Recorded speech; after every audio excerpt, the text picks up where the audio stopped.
নমস্কার প্রিয় দর্শক বন্ধুরা, আপনাদের সবাইকে অদ্বিতা ফার্মিং চ্যানেলে স্বাগত। আর যেহেতু এখন শীতকাল পড়ে গেছে, তো আমরা যারা ফার্মিং লাইনের সাথে রয়েছি, মানে যে কোনো ফার্মিংয়ের সাথেই, মানে ধরুন মুরগি পালন থেকে শুরু করে ছাগল পালন, তো সবার ক্ষেত্রেই কিন্তু এই শীতকালটা কিন্তু একটু টাফ সময়।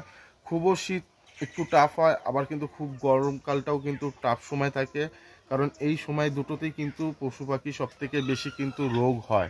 আমাদেরকে শীতকালে এই মুরগিগুলোকে ঠান্ডার থেকে বাঁচানোর জন্য কয়েকটা কাজ করতে হবে, খুব একটা বেশি কাজ করতে লাগে না। কয়েকটা নিয়ম পালন করলেই কিন্তু আমাদের এই মুরগিগুলো ঠান্ডা থেকে রক্ষা পাবে। তো এর আগেও আমি একটা আমার চ্যানেলে ভিডিও রয়েছে, যে ভিডিওতে কিন্তু আমি বলেছিলাম যে পর্দা কখন উঠাবেন ঘরের, আর কখন মুরগিগুলোকে বের করবেন। তাও আমি আজকে এই ভিডিওতেও বলে দেবো যে আপনারা কিভাবে মেনটেন করবেন, কখন পর্দা ফেলবেন, কখন পর্দা তুলবেন, আর কখন মুরগিগুলোকে যদি আপনারা বাইরে ছেড়ে পোষেন, তো অবশ্যই আপনাদেরকে কখন মুরগিগুলোকে বাইরে ছাড়তে হবে সেটাও কিন্তু আপনাদেরকে মানে ঠিক করে তারপরে কিন্তু মুরগিগুলোকে আপনাদের বাইরে ছাড়তে হবে। তো এই বিষয়ে আমি আপনাদেরকে আজকে একটু বলবো। আর অবশ্যই আপনারা জানেন সব কিছুই, কিন্তু তাও আমি আপনাদেরকে আরেকবার বলে দেবো, যারা নতুন যারা মুরগি পালন করতে আসছেন, তো তাদের যাতে একটু সুবিধা হয়, তো তাদের স্বার্থেই আমি এই ভিডিওটা করছি।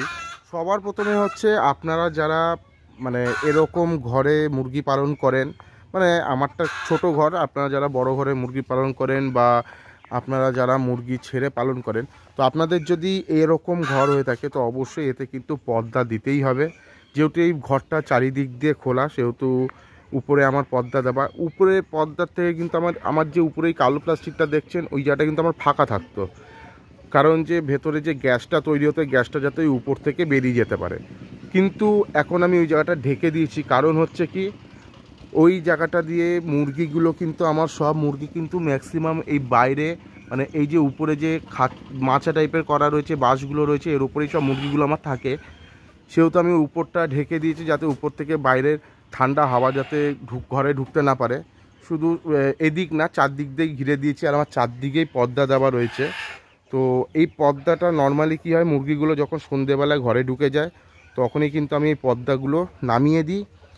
আর সকালে মোটামুটি 8:30 9টা মুরগিগুলোকে ছাড়ার আগে তারপরেই কিন্তু আমি এই পর্দাটা তুলে দিই, ঠিক আছে? তার আগে কিন্তু আমি মুরগি ছাড়ি না। আর মুরগি অবশ্যই ছাড়বেন হচ্ছে আপনারা মোটামুটি সূর্য ভালোভাবে উঠবে, বাইরের যে কুয়াশা ওইটা পুরো কেটে যাবার পরেই কিন্তু আপনারা মুরগি বাইরে ছাড়বেন। তার আগে যদি আপনারা কুয়াশা থাকতে যদি মুরগি ছেড়ে দেন, মুরগিতে কিন্তু বড় ধরনের রোগ লেগে যেতে পারে, এবং কুয়াশা লেগে কিন্তু মুরগি ঠান্ডা লাগার চান্স কিন্তু সবথেকে বেশি থাকে। তো অবশ্যই সূর্যের আলো ভালোভাবে ওঠার পরেই আপনারা মুরগি ছাড়বেন, তার আগে আপনারা মুরগি ছাড়বেন না। তার সাথে সাথে আপনাদেরকে আর একটা কাজ যেটা করতে হবে, যে আপনাদের মুরগির যদি ভ্যাকসিন যদি করা যদি না থাকে, তো অবশ্যই কিন্তু আপনারা মুরগিগুলোকে রানীক্ষেতের ভ্যাকসিনটা অবশ্যই এই শীতকালে মধ্যে মানে পড়েছে এর মধ্যেই করে দিন, যাতে আপনার মুরগিগুলো যদিও ঠান্ডা লাগে, তাহলে যাতে মরে না যেতে পারে। তো ভ্যাকসিন করালে কিন্তু আপনার মুরগি ঠান্ডা লাগলেও কিন্তু আপনার মুরগির মরে যাওয়ার সম্ভাবনাটা কিন্তু অনেক কমে যায়। তারপরে আপনারা মেডিসিন দিন, তাতে আপনার মুরগির যদি ঠান্ডা লেগে থাকে ওইটা আপনার ঠিক হয়ে যাবে। আর একটা কাজ যেটা করবেন হচ্ছে, 15 দিন অন্তর অন্তর 2 দিন থেকে 3 দিন করে আপনারা ঠান্ডার ডোজ করিয়ে দিন, যাতে মুরগির ঠান্ডা যাতে লাগতেই না পারে। মানে লাগার আগে আপনারা একটা প্রিভেনশন হিসাবে একটা ডোজ করিয়ে দিলে কি হবে, যে আপনার মুরগির ঠান্ডাটা কিন্তু লাগবে না, ঠিক আছে? তো এইটা আমি করি, আমি মাসে করতাম গরমকালে। আর যেহেতু শীতকাল পড়েছে, সেহেতু আমি এখন মোটামুটি 15 দিনে 3 দিন করে কি 2 দিন করে আমি ঠান্ডার ডোজটা করাচ্ছি, যাতে মুরগিগুলো ঠান্ডা যাতে না লাগে।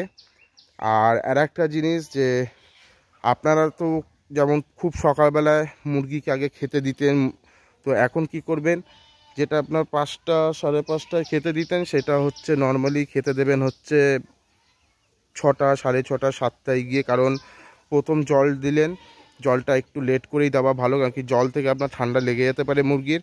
তো সেহেতু আপনারা মুরগিকে একটু লেট করে জল দিন, 6:30 7টা নাগাদ, তারপরে আপনারা খেতে দিন। তারপরে গিয়ে 9টা 9:30টায় রোদ্দুর ওঠার পর আপনারা মুরগিকে বাইরে বের করুন। আর আপনারা যারা এখন নতুন খামার করতে চাইছেন, যে নতুন মুরগি পালনে আসতে চাইছেন, তো তাদেরকে আমি বিশেষভাবে বলবো যে আপনারা দয়া করে এখন এই লাইনটা বেছে নেবেন না। কারণ এখন ঠান্ডার সময় আপনারা নতুন মানে ফার্মিং যদি শুরু করেন, আপনাদের ক্ষেত্রে অনেক কিছু জানা বাকি রয়েছে, তো আপনাদের অনেক প্রবলেম হতে পারে। তো আপনারা যদি মুরগি পালন করতে চান, তো আমি আপনাদেরকে সাজেস্ট করব আপনারা মোটামুটি মার্চ এপ্রিল মাসের পরে গিয়ে মে মাস জুন মাস থেকে আপনারা মুরগি পালন শুরু করুন, কারণ ওই সময়টা কিন্তু মুরগির রোগ জীবাণু হয় না, ওয়েদারটাও ঠিক থাকে। তো সেই সময় আপনারা করুন, তাতে কিন্তু আপনাদের মানে আপনারা 5-6 মাস সময় পেয়ে যাবেন মুরগি পালনটাকে শিখতে। তারপরে আপনাদের সামনে যখন শীত আসবে, সেটা কিন্তু আপনারা অনেক ভালোভাবে কিন্তু কাটিয়ে উঠতে পারবেন। তো এখন অবশ্যই আমি সাজেস্ট করব যে আপনারা মুরগি পালনে মানে এখনই যাতে না ঢুকে যান, দেখুন আপনারা শিখুন, তারপরে গিয়ে মার্চ এপ্রিল মাসের পরে গিয়ে আপনারা মুরগি কিনে আপনারা মুরগি পালন শুরু করুন।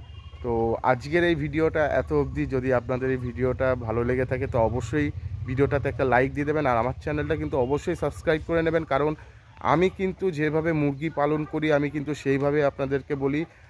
আমার মুরগি পালনে কিন্তু আমার মুরগিগুলো যথেষ্ট সুস্থ আছে, আপনারা নিজেরাও দেখলেন। তো তাই জন্য আমি যেটা বলি সেটা কিন্তু আমি করি, তাই জন্যে আমি আপনাদেরকে বলি। তো অবশ্যই চ্যানেলটা সাবস্ক্রাইব করে নেবেন। আবারও দেখা হবে আপনাদের সাথে নেক্সট ভিডিওতে। সবাই ভালো থাকবেন, সুস্থ থাকবেন, সবাইকে টাটা।